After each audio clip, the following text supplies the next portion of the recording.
Yeah, all right, keep it going for Troy, please. Am I the 10th person to ask you that tonight? Awesome. Let's talk about some stuff. I made a bunch of impulse purchases during COVID. Anyone else? Yeah, that's how I dealt with it. My big one was a tattoo. I got a new tattoo last year, and it made me think about like the first tattoo that I got, and like the advice that people give you when you're getting your first tattoo, because I feel like it's always the same. You know, everyone always says like get something you can cover up in case you have a job interview.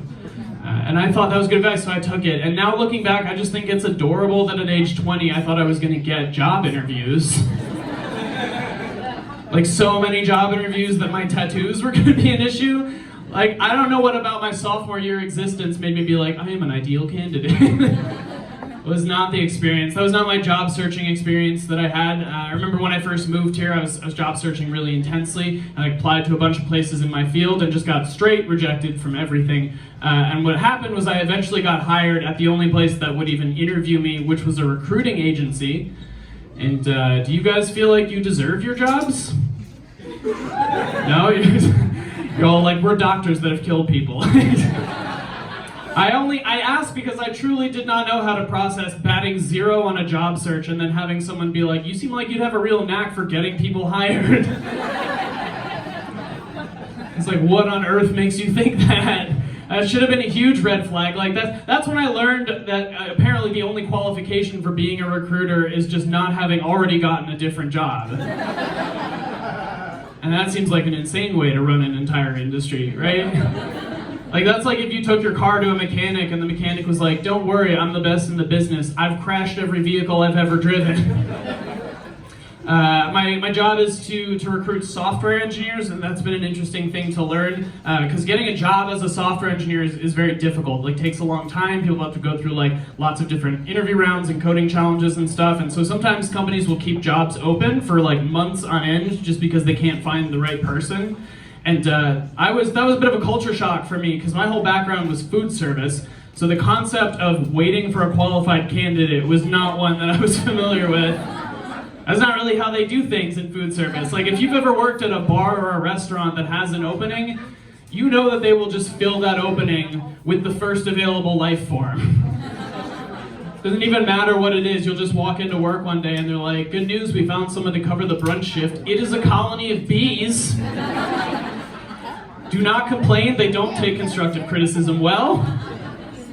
I like my job, I like living here. Before I lived in New York, I lived in Seattle for about a year. And the only person that I knew there was my roommate.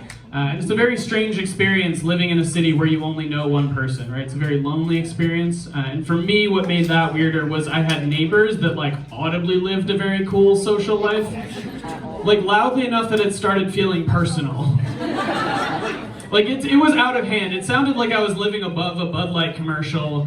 And I don't know if you guys have ever been lonely enough that you could hear the sound of other people enjoying guacamole together. It's very disheartening. It's a very specific kind of sad.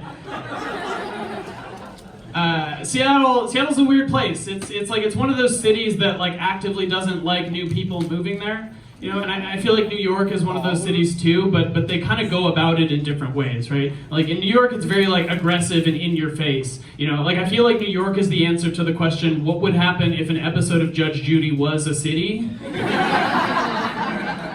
there's just kind of always someone in the background being like, don't talk over me!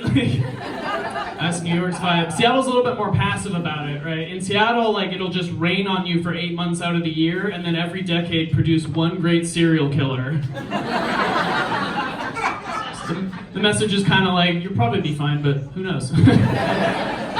Either way, both cities difficult to live in if you're a depressed person. I'm a depressed person. Any other sad boys out there? Oh yeah. I remember I went on antidepressants a couple of years ago, and I was talking about the side effects with my psychiatrist, and she was telling me, she said like, okay, so you might experience a decreased tolerance to alcohol and also delayed orgasm. And I was like, word.